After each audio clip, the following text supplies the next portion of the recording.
All right, hello, welcome to the Mentors Who Made Us. I'm Kate Barizo, your host, and I'm joined by a very special guest today, Michelle. Welcome. Hello, thanks for having me. I appreciate How it. are you? How are you? I am doing great. It is actually sunny in Seattle today. So there you go. Hey, we love that. It's always, I feel like sunny in LA, but whenever it's a sunny day in Seattle, that's like you got to take it. Is Seattle Exactly. doing that thing where it's like very cold, but it's very sunny in October? I feel like it's an October thing for Seattle. That was definitely yesterday for sure. Yeah, But it's then also it's like 5 days of rain right. and then you have Packed in one there. full day. Yeah. One little sunny day just to help you get through the next set of rain. I love that. Well, Exactly.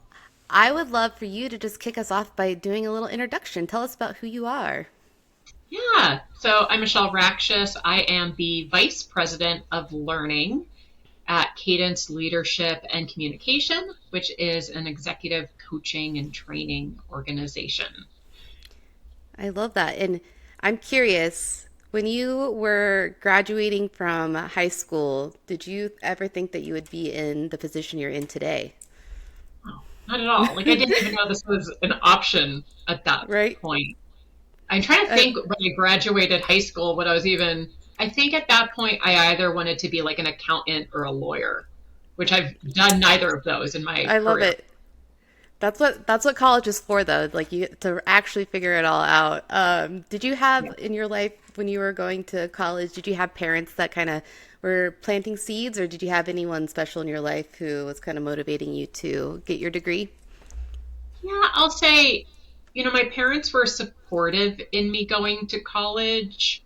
Um, but they weren't those parents who like really push you necessarily Yeah, in a specific direction. It was more of like, well, if that's what you want to do, then like go ahead and do it, but also like don't go out of state, don't go somewhere expensive. Like that was never an expectation. That was never even on the table. So I did end up getting my undergrad in the same town that I lived because that was just normal. same. That's I was in that same bucket where it was like, how can you do this for the most affordable rate? And that was college. 100%. Yes. Um, I love it. Did you work while going to school, or were you able to go to school full time? So for my undergrad, I was working at Pacific Sunwear in the mall, as you Love do. it. We all worked in the mall. Literally everybody I knew worked in the mall. We all worked at like Hot Topic or Pacific Sunwear, and then we'd like go hang out with each other on our breaks. Like that's just what we did. And then at the same time, I was also doing college radio. So we had our college radio Wow. station, and if you took a leadership position, they gave you a stipend for it. So every year I was either program manager or station manager or music director.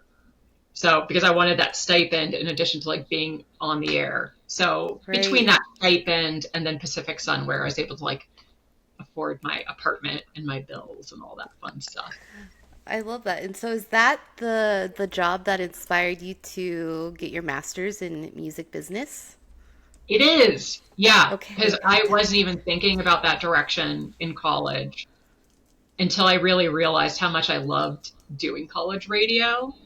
And it Yeah. was mainly when I was music director, because in that position, you talk to all the different record labels and promotion companies because they want you to play their record on the air and they will follow up with you to see if you charted it. It's like, did it Ooh, hit your top 10 chart, which you submit to the college music journal, and then they publish it, kind of like Billboard magazine publishes. got it. So I liked talking to these people. I was like, wait, this is a job. Your job is to call people and talk about music all day. Right. That Like, sounds this like is the dream. brilliant. Yeah. I So I ended up changing my undergrad degree to mass communication, which was the closest to music. And then knowing that, well, now I don't really have a music business background. Like, mass communications only gives you so much. That's when right. I said, okay, now I'll go get my master's degree in music business so I could actually get a job in the industry. I love that. And tell me a little bit about your influences at that job, the good, the bad. I know you have a fun story about, or at least I'll think it's a fun story about that motivation to get into that master's program.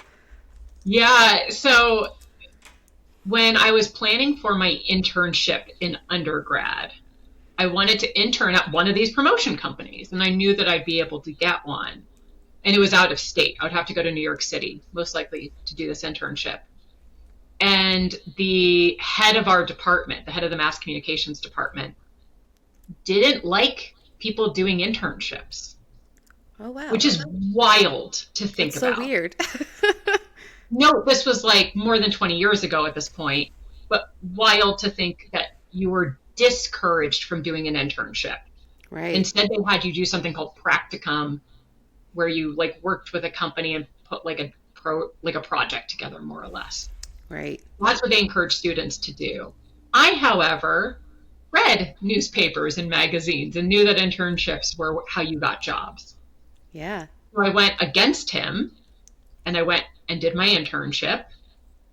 And that experience in New York City, being in that internship, learning more about the music industry, really cemented the fact that I wanted to go get this master's degree.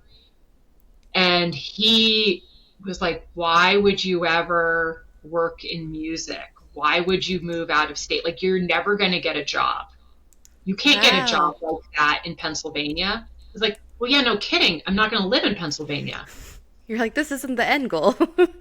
Right. Like, I don't want to live in this town any longer. Like, get me out of here. Right. He was very, very against it. And that really encouraged me even more to apply to NYU. And it was the only college I applied to. It was the only master's degree program I Wow. applied to. And I got in and I got my Hey, master's degree.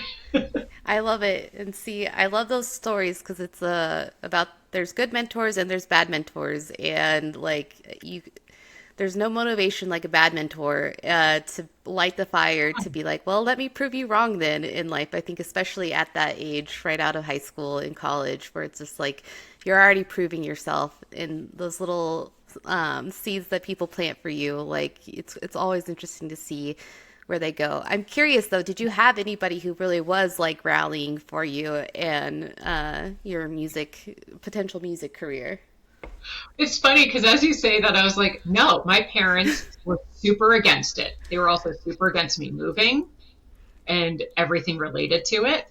They were like, I don't understand why you need a master's degree. You should have been married by the time you got your first degree. You should stay at home. You need to be a stay at home mom. That's what women do. So they were super against it.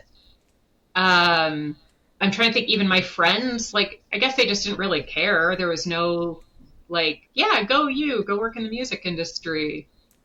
So this Wow, was really like, I was just so headstrong that this is what I wanted to do. I And love it. yeah, get me out of Pennsylvania. This is what my career is going to be. What about when you got to New York City? Like, what was that experience like for you? That was amazing. You want to talk about a college staff that actually cares and motivates you. NYU was the exact opposite of my undergrad. Like, Wow. so Dr. Catherine Moore, she's not there anymore, but she led that department for a long time and she taught a lot of our classes.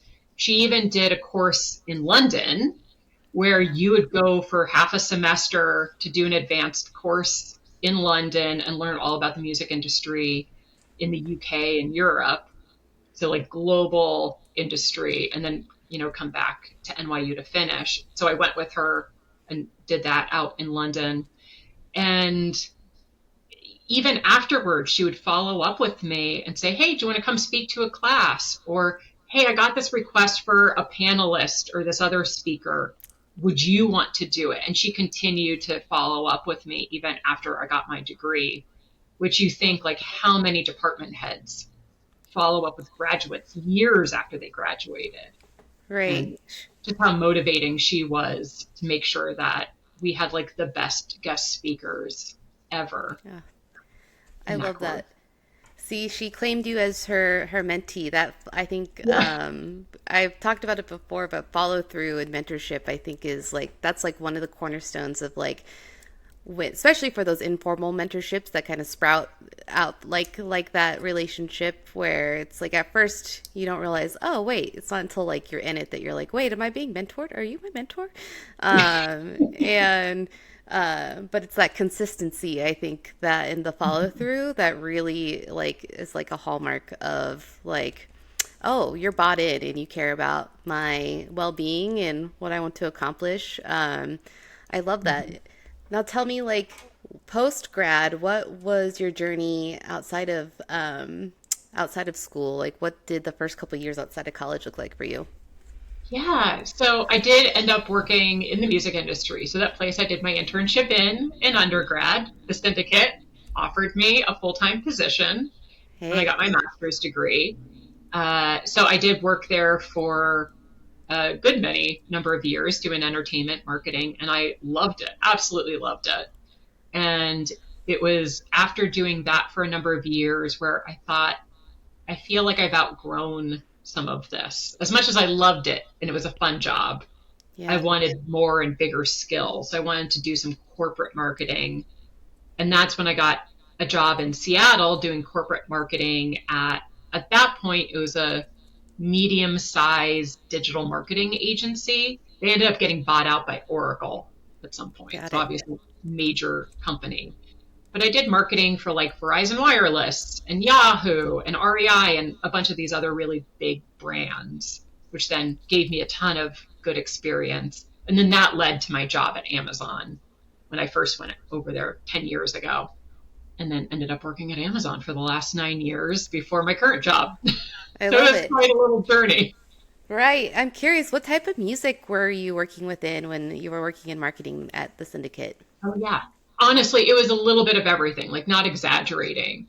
So Yeah, it would be anything from, like indie rock to metal. We worked with like Sharon Jones and the Dap Kings. got So it. all of that kind of stuff. And then like extremely mainstream at that point, like new metal was big, and like that whole rock scene around that was really big. I worked with a lot of those artists. I worked with jam bands. We did marketing for like Beastie Boys and Madonna. And then I I also did a love lot of it. comedy. That was the other big portion of it, was like Comedy Central Records. We did a lot of their marketing for them. Got it. And so like for like students listening, I'm curious like what does it mean to actually work in marketing in a role like that? Like were you talking to these people? What were was your kind of like the overall function you were doing? So for most major labels, they have a small marketing team. They'll have like a VP of marketing, maybe a director of marketing, small marketing team. So they go to these other companies, these specialist type companies, to put together marketing plans and then actually execute on that plan. So at the syndicate, we really specialized in like college radio promotion, which again, that's how I learned that they even Right? existed as a company, where you're calling those college students at college radio stations. Then you're also doing a lot of street marketing. So how can I, hand out something at festivals or like run a booth at a Mm, festival to get people attracted to this band or this record label or whatever that thing is? Or how am I getting the attention by putting stuff up in local stores? So if you ever go like Starbucks or your local coffee shop and you see a poster up that's like this band is coming here, right. that's the company. Like those are the Got it. companies that go around and put those posters up in local stores because a band is coming through. So I had like 300 marketing reps across the Wow. country that I was always on the phone with saying, "Hey, I'm mailing you posters. I'm mailing you this. I'm mailing you that. Could you go to this event for me?" So that way they're doing stuff on the ground in those locations. And of course, Got that it. was like the advent of digital marketing. Like now Yeah. I'm sure 90% of marketing plans are digital marketing. I'm Fair. old. I'm like super old. So digital marketing was I in don't know. back then. Those grassroots. Now it's like there's like boutique marketing, I feel like, or it's like those like experiences, especially like here in LA where it's like you'll like go to like a random spot one day or you'll go to the mall and there's like this like curated event that is marketing like an Mhm. upcoming show or something. And so it's like there's still a little bit of that like in person, but I Mhm. feel like definitely feel you on the digital marketing being everywhere and the thing that everyone's funneling into, I think also outside of school. But I'm curious, like when you got to Amazon, what was your role there kind of was it similar or did you like completely pivot? So I took the skills that I had and pivoted them to make them work. Yes. So more or less, I was an account manager that supported marketing plans for these other big companies. And then I would work with our design teams and our web engineers and our copywriters to make marketing content for email and web and social media. So that was in my second really career there. So at Amazon, they needed a similar type of person who could be kind of like an internal account manager. So working with all the different retail teams, all the marketing teams within Amazon, but running the design team. So they had like central design. Wow.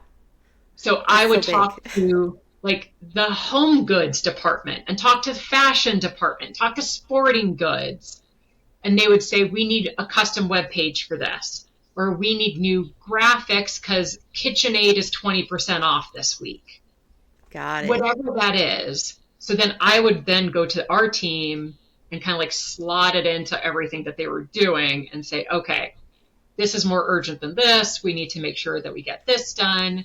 And then also working with the marketing team to say, like, well, do you also need graphics for all the other countries? Is this a US only campaign or Right. worldwide? So I was thinking about things they weren't thinking about. And then they would Great. say, oh, you're right. We do also need this globally. So be like, all right, great, you got it. And then like kind of go back and work with our team. So I took these skills. So even though it's a very different title, a very different position at Amazon, like essentially it was really similar work. Right. And that's how I could sell myself in an interview to them to say, I Right. know that's not my title, but it's what I do. It's what you do. Yeah. That's the key to I feel like interviewing in general is those cross like disciplinary skills that how can you market them, which is great. I love that you're able to do that and take it to a different level. I'm curious, like throughout your career, who has been the most impactful mentor in your life, and what has made their influence so significant? Yeah. So I'll say Amazon has a really strong culture of mentorship. That's great. Um, and I mean, even especially like when I joined the company, a little less by the time I left because I was there for a long time. My first manager encouraged me to have a mentor. I will say he encouraged me to have a mentor and be a mentor. I love it. So I was already starting to mentor some people, and he said, you really need a mentor yourself. What is something that you think you could use support on? At that point, I was doing these massive reports for vice presidents in the other departments. So, not my department, other departments. And I noticed in those meetings that they weren't responding to the content of those reports in the way that I wanted them to respond. So that gave me an indication that I wasn't putting the right information in those reports, or maybe I wasn't structuring them right. Maybe I wasn't using the right terminology. So I asked my manager, is there somebody he knows at the company who would have a perspective on this, either that has like done this really well in the past, or is one of those leaders that get these types of reports and could give me like firsthand info about what they're expecting. And he gave me a list of 3 names, and I picked one of them off the list, and I said, could you introduce me to her? And her name was Kate, and she was leading one of the departments. And he introduced me to her. And sure enough, our first coffee chat went really well. And she'd be like, yeah, I'd be happy to mentor you on this. Like, this is a really good topic. I I love that. assumed this would probably be like 3 months to 6 months. She would tell me what's wrong with my reports. I would fix it. And like, that's it. She ended up being my mentor for like 7 years. Oh, I love it. Yeah, it really until she left Amazon. Like she was my mentor through the whole thing. And I had many career changes during that time. She had many career changes. And it just so happened that both of us were kind of changing in similar directions. Wow. And so through each change I had, we kind of like renewed our mentorship. Right. Or say like, well, now I need help with this. Could you help me with this? And absolutely, I can help you with that. Right. So, like that's really abnormal that you have like a formal mentor that lasts that long at a company, but it was perfect. Like she's had more impact on my career than any other single human being.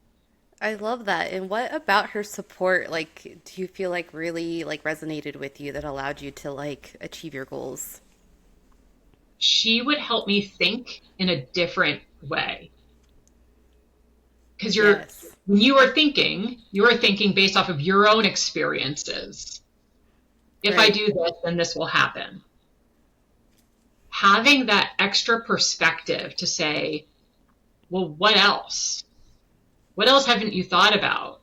Or what else do you think that audience, be it like that executive leader or that team, what else could they need that you could anticipate that need and solve for it? Ooh, I love that. So that, like, take a step back. Oh, you're right. I'm thinking about what's serving me. It's like in those reports, I was putting in all this stuff to say, look at how amazing my team is. You should be in awe at the amount of work my team is doing. That Right. leader doesn't care.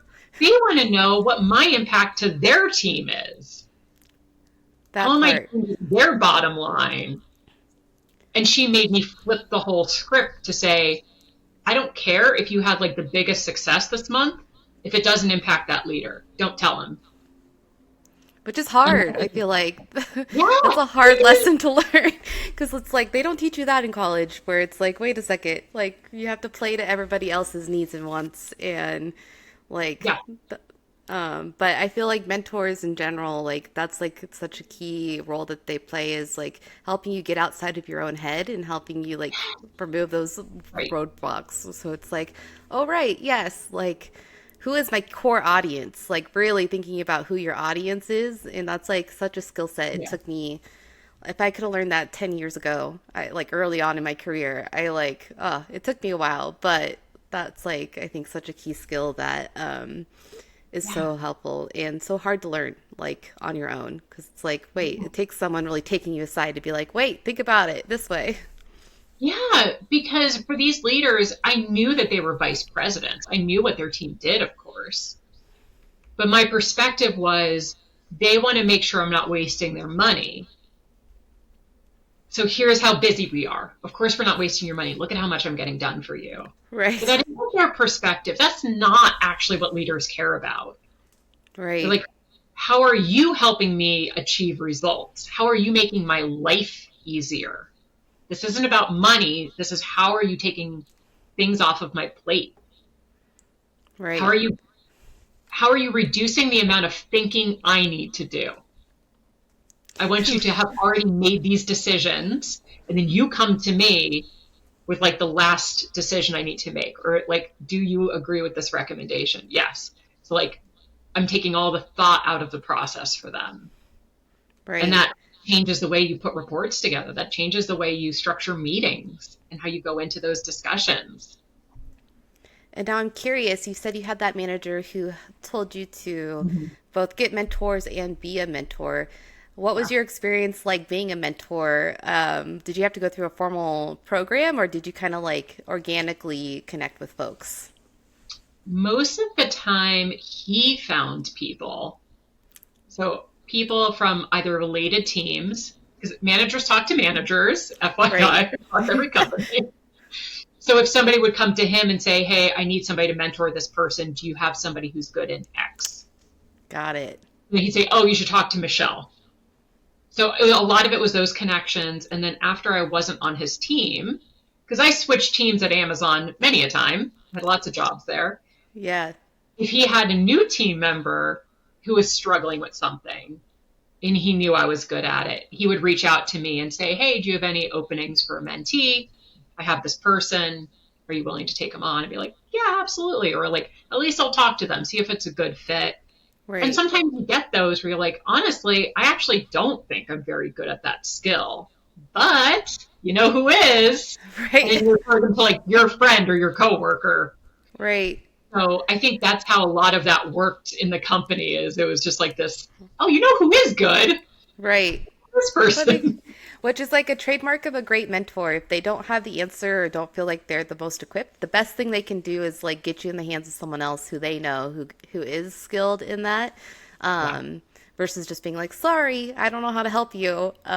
Which Right. like that's not mentorship, but like it's still mentorship to be like connecting them to help them find out like what that skill is. I'm curious, like, how did you approach being a mentor to others, either formally or informally? I think, I would go in with, these are my experiences. How can I help you on this very specific thing that you're asking me for help on? If they came to me and just said, well, I need a mentor, and I would say, okay, why? Like, what can I help you with? And it's like, oh, I don't know. I guess like you're just really cool and you're good at your job, so I just want to know. That's where I would really try to help them narrow down what they needed from me. Right. And I think that was then helpful for both of us to say, but what about that do you need help with? Or what about my job do you find interesting that you feel like you're currently lacking that skill to apply for this job if Right. it would become open? Because then I could help them. Like then we could narrow it down and kind of like put a plan of attack into motion Right. and and also structure like how long it should be. Have some goals around it that can be time bound. That helps with the motivator to get the goal accomplished too, I think. But I think that's like something that always like I think is so true for a lot of people is that they know they could benefit from a mentor, but they don't know how to use a mentor or to effectively like engage in a mentorship. And I think the people who are naturally good mentors can recognize that and are okay with it and help them regardless, where it's like you were saying, like where, okay, let me help you. What about my job? Asking those open-ended questions to Mhm. like get to the core of like this is how I could potentially be helpful for you. But a lot of like folks will like if you're a lot of folks are not as generous as that and will don't naturally have that mentorship mindset and will be like, well, don't waste my time then. I gotta go. So kudos to you for uh, actually meeting people where they are and helping them, regardless of if they had a vision in mind for your support. Well, Um, to be fair, I have said no to many fair. people. Oh Like, my you're wasting gosh. my time. Like, to be fair, I am that person too. I Good. am I am good in if let's get coffee for a half hour, an hour to see if this is gonna Yes. work. I could ask those questions. If by the end of that coffee chat they were able to answer those questions, Ooh. then I will mentor them. If Got it. not, that is my like that's where my patience is. So like you're giving Right. me credit here. To be fair, I cut it off after that. If they can't Which answer is them or they can't get their stuff together, right. then Which is hey, maybe I'm crazy. not fit. Yeah. That's like that, and I think saying no in that moment helps people realize, like, right, like they have some work they got to do before they can engage in that effectively. So, in its own way, it's also kind of helping revert them back to some work that they need to do to be able to effectively engage. Because, um, yeah, if you can't answer those, like, it's good to have those questions. Like, okay, what are my questions of like, all right, if you can answer these, then I Mhm. know we're a good fit, which I think, is something we don't think about a lot is like, okay, what is our kind of like gate keep like what is the gate we're keeping for mentorship? Mhm. Like what are those? Because then that helps you really make sure that you're making the most impact on the most people who are the best fit, which I love. But yes, Yeah. I think always say yes to the coffee chat though. I think is like that in itself. I think Right. is like the least that one can do. I'm curious, like, if you had to distill the essence of effective mentorship into one principle, what would that be?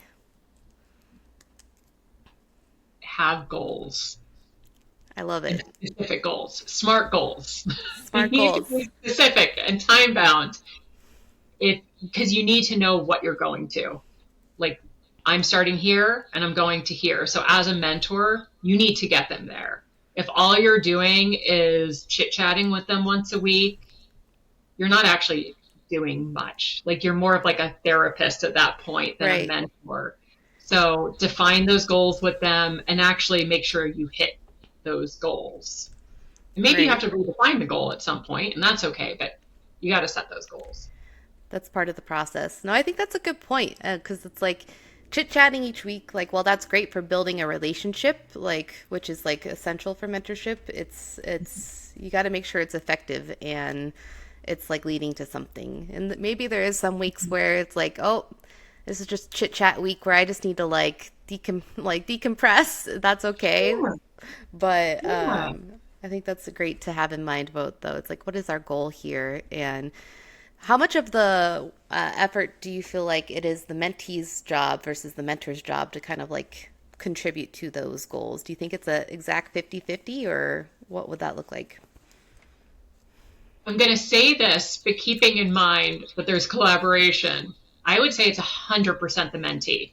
Mentee should be the person setting up the mentorship meetings, driving the agenda, defining what the agenda is every single week, defining what their goals are. At the end of the day, the mentee is the one getting the most benefit out of that relationship. Like, yes, the mentors do get benefit. Like, don't get me wrong. But the Yes. mentee is the one getting the most benefit out of this relationship. So they need to be the ones who are driving all of that. Well, the mentor is the one saying, I am giving you my advice for free. I am helping you in your career. While I could be doing a million other things with my time, I'm here helping you. So I put the ball in the mentee's court to drive and own all of that. Obviously, getting help from the mentor to say, is this the right goal I'm even setting? Do you think this is achievable? Is this specific enough? Is this the right time period to achieve this sort of a goal? Can you help me do this? Right. So there's collaboration in there.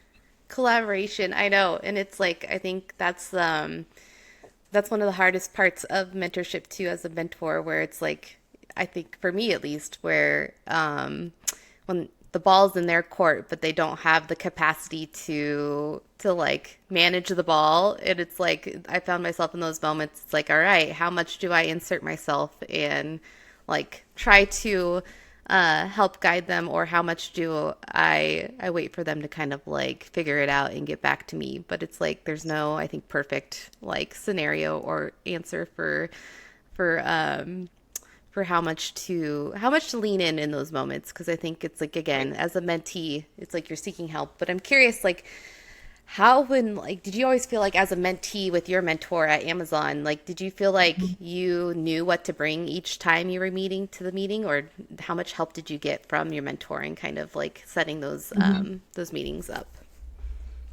So I would, when it comes to terms of like just outlook, like I set up the meeting, I set up the recurrence, and all of that kind of stuff. Like, where are we meeting? Luckily, we were both located on the same Seattle campus of Amazon.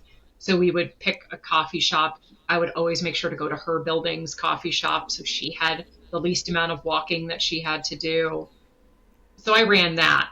When it came to the agenda, I'm not saying you need to like by the minute detail out what you're saying, but just like one sentence. This is what I want to make sure that we accomplish today, or this is what I want us to talk about today. If you have a really clear, like set project. So, for example, when I started my mentorship with her, it was how do I make these reports better? Right. So I was very specific. I am bringing you last quarter's report for your review. You could review live in the session and then give me feedback. So that way, like, she doesn't have to do homework. I was being cautious of that. And then Right. you could give me your feedback live. I will then go back and edit it, revise, and bring you back the revision by our next meeting for you to review. So I was super specific. Yeah. Later, it was the more senior I became and the more senior she became in the company, those topics were more, I need your help trying to understand how I should handle this situation. Got it. It's more like theoretical types of agendas where it's, I'm really struggling to influence without authority in this circumstance, but I know that's critical to my success. Could we talk about that? So that was the Right. agenda. There's no like hard deliverable. but Right. I need you to tell me about this. Like, how do you do this well, or how have you seen it done well? So that's what I'm Right. talking about when it's the agenda. Like, it could be a little ambiguous, but it's this is what I want you to tell me about today. That Right. you are at least like 24 hours in advance so she Right. could think This about it. this is what's on my brain this week. Help is Right. like just as like effective or like is as effective as it needs to be in terms of keeping it centered and again like looking towards those goals. I'm curious when it comes to like learning from others, how do you continue to learn from those around you even if they aren't formally considered mentors? Especially in this new role, I came into being this position as, an executive coach and executive trainer. I did a lot of trainings at Amazon, but going into other companies and training is a whole different thing. So, my boss, our other vice president of coaching, those are the people that as I'm going through my day to day and I'm thinking, yeah, I don't know what to do in this scenario, or like how could I think about this differently, or I just need to bounce this off of somebody to make sure that I'm thinking through all the possible implications of this. It's just a quick phone call, so it's not like a Yeah. formal mentorship. They're my coworkers, they're my peers, but they are mentoring me because they're the experts in this. They've been doing this for a really long time. Or even some of the other executive coaches on the team who are, consultants while I'm full time, I'll even call them and get their advice in specific scenarios because I know I don't know everything yet. I've only been doing this for a year full time, and you're always coming across something that you haven't encountered before, or like you just need that gut check. Right. That peer mentorship, I think, is something that's not talked. It's never called peer mentorship in the workforce, I feel like, but like a lot of it, that's what it is at its core, where it's like, hey, you're mentoring me right now. Like, I need this, like, support, Yeah. or like, I need the vibe check. Like, what is the, Mm-hmm. I think those things are so important. And I'm curious, like, have you ever had a mentor who has surprised you in how they mentored or what they taught you? Or like someone who you didn't expect who would be a mentor who ended up teaching you something significant? I don't know if it's not necessarily something significant, but it's those little nuggets along the way. Yeah. So in my last position at Amazon, I was a chief of staff of a pretty sizable department. It was like 120 people. And there were some of my peers who were leading an organization who I loved and I got along with really well. And there were others that like I would constantly butt heads with. I feel Right. like Of course. we're not on the same wavelength. Yes. Those were usually the ones that I learned the most from, and I would use their expertise a lot because I knew for sure they didn't think like me. So Ooh. let's say I was drafting a detailed communication that had to go out to a large team. I knew it looked good, but I would send it to them for a pre-review and to get their advice. Like, how should I phrase this? Is this clear enough? And like, just to be specific, I'm a more fact data driven person. Yeah. A lot of them are more emotionally driven Got it. people. I'm very bad at that. They're very good at it. So I would send it Fair. to them and they would say, well, you might want to ease their concerns a little bit. Maybe add like a sentence in the beginning that says this, just so they don't panic when they start reading this email, because really there's nothing to panic about. But when you start with changes are happening, people panic. So maybe don't Right. say changes are happening. Let's put a nice little sentence in there, just like ease their minds. Be like, you're right, you're right. Thank you. Right. So You're those like are the people fair. I learned the most from by far. Like Right. I can think of them in my head, like those people who I would go to and say, I need you to pre-read this for me. What what else do I need to think about? What else should I consider? We're the Those best peers. people when I was early on in my career, those are the people that I would avoid and then like it like wasn't until about like 5 years in that I realized like I gotta stop avoiding these people. Like, what do I have to learn from them? And I think once you like realize that like each of these people have an opportunity to teach you something, like one, it makes it a whole lot easier to like engage with them in general because Mhm. it's like you're like, all right, what they know something I don't know. Let's find that out. And two, like you Right. said, to your point, like you get so much insight that you wouldn't have previously considered that it's just like fair. And then it's like you end up typically bonding over that, like at least I have, where it's like, Yeah. oh yeah, because this person feels nice because I'm coming to them for like for insight. That means Yeah. they're building trust with me. And once I Mhm. learned that, I was like, oh my gosh, now like when people have trouble with like colleagues in their work environments, Yeah. I'm like, you got to make them your best friend. Like, you got to figure like Right. what's going on there because like that means there's something that you can potentially learn and benefit from. But I don't know if I could go back and tell my younger self that if it would have clicked, just like where it would have been like, no, like there's no way. But which is actually what comes to my last question. If you could go back and mentor your younger self, what advice would you give yourself? That's a good question. I think kind of similar to that last thing you just mentioned, to double down on those people who either you disagree with or you feel like you're trying to prove something to all the time. Because I do feel like, especially younger me, fresh out of college me, it was trying to prove that I am smart. I do know what I'm talking about to these either clients or coworkers that I had, instead of taking that position of trying to prove myself, just sitting in the fact that I don't know something and asking them. Because you're Right. right, it does build trust. People want to help, people want to give you advice, people want to collaborate on stuff. So if you're comfortable with that and you go in with that, of, okay, could you tell me more about that? What do you mean by that? And getting their advice a little more, I think I would have gone further earlier in my career, especially with more senior executives. I feel like I was more comfortable doing that with peers than I were senior. Yeah. I should have been doing that with the senior level Do folks. do it with every level. Like that's the Yeah. key. No, I love that. That's I think yeah, we all have something to teach and learn from each other, I feel like. And it's like the sooner we can like become comfortable with that, I feel like everything else like kind of unlocks from there. I love it. Well, thank you so much, Michelle, for coming on today. That's all I have for you, and have a great rest of your day. Great. Thank you again for having me. Of course. Cheers.